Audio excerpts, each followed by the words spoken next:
Welcome to a new video, guys. Why why did I just okay, guys, anyways, so welcome. I'm Koru. This is my second video on this channel, and in my first video I was describing how shoujo and romance is dead in a sense where the onset of wholesome stories and manga is slowly killing the genre, in a sense where there's no spice and there's no, you know there's no dumpster fire to it, which will, I guess, intrigue me.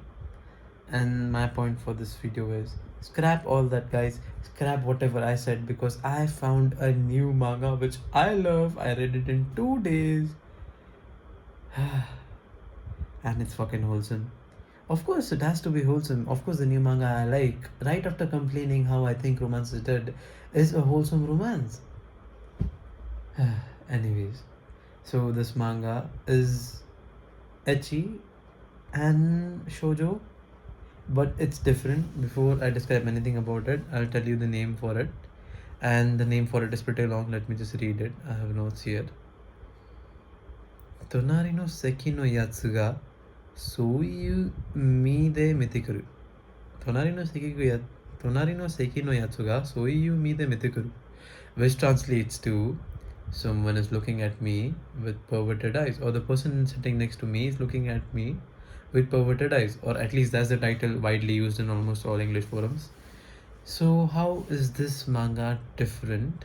If you're wondering what I'm looking at, I'm looking at the notes which I've got it. So, how is this manga different?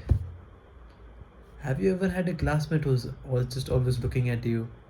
You know what? Most of the girls looking at this video will probably relate to that, although I doubt there is anyone looking at this video, because let's be real, it's not going to catch up into the algorithm. So, yeah, anyways, not the point. Did you ever have a classmate who just stares at you all the time? Like, yeah, most of the girls can relate, and that's what happens in the manga.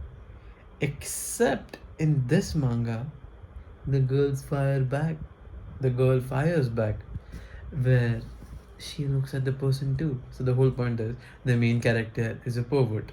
He's looking at everyone with perverted eyes, and it's surprisingly open about it. Guys, don't consider this as an inspiration. You should never be a pervert, and you should never be open about it if you are. I'm not saying you are allowed to be a pervert if you are not open about it. Just don't be one. No one likes that shit, and everyone notices if you're a pervert. Okay, besides this, let's start again. Main character is a pervert, and he looks at her all the time, and she's like, "Hey, bro, what's the deal with you? Why are you staring?" And she's like, "You've got a lot of pervert points, girl. Let's go." And the girl sees the same thing. Girl says, "Yeah, you got it too, bro." And that's where the whole thing starts. So the guy is all offense and no defense. So when the girl says, "Hey, bro, you're a pervert too," like, "I'm a pervert too, and you got a nice body, nice twig, bro," he's gonna get back to night energy. Yeah, the guy is flustered. The guy has no defense, guys. So most of the dynamic is like this, where they both tease each other. The scenes in this are classic. You're gonna love this shit, guys. Trust me. Anyways, okay. Let me just read through some more of my notes, and I will tell you in more detail.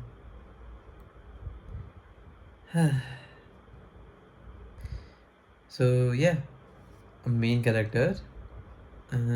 She thought she was in a normal school year, and as for the guy, the main character, he thought he was at a normal school year. He will just ogle at someone, move on.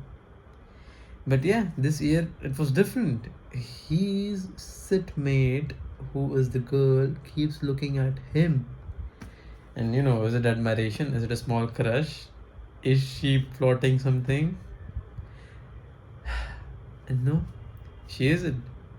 The story was already decided on chapter 1. I have read through 50 chapters of this in a single day. Okay, 2 days, guys. 2 days, but it was like 6 hours. So, single day. Anyways, the point is, it's different, it's pretty wild, and it's pretty good, guys. and I just wanted to look at it. I wanted to read through it. Just for your reference, I'm going to show you a panel, and just to tell you what what I'm talking about. Just tell you, this scene is in the latest chapter, so it's a spoiler, and I think okay, guys, forget that I had a website running. So yeah, this thing is probably a spoiler, but to explain the spoiler, I would have to give you the context about it, and that's the whole point. It's like Jojo. I can tell you, Jesus appears in part 7. You're not going to understand shit because why the fuck is Jesus appearing in part 7? Anyways, the thing is, there's this, and that's what makes this manga special. It has a special place in my heart, and sure, I have read mangas which have special place in my heart, but and there's some recency bias in this, but after a lot of time, there's something different, and it has caught my attention, and I wanted to put it out. I wanted to put a voice out there which is saying that please go read Tonari no Sekai no Yatsu. Tonari no Seki no Yatsu ga Souiu de Mitekuru. Yeah. So if you do like the manga, please go through it. Please read it. Please comment down below so that we can have fun. And fun, I mean, and I can talk back. Not fun. So please go comment down. I hope you have friends so you can talk about it. If not, I am your friend. I'm going to talk about it. Yeah, that's all. Bye. Signing out.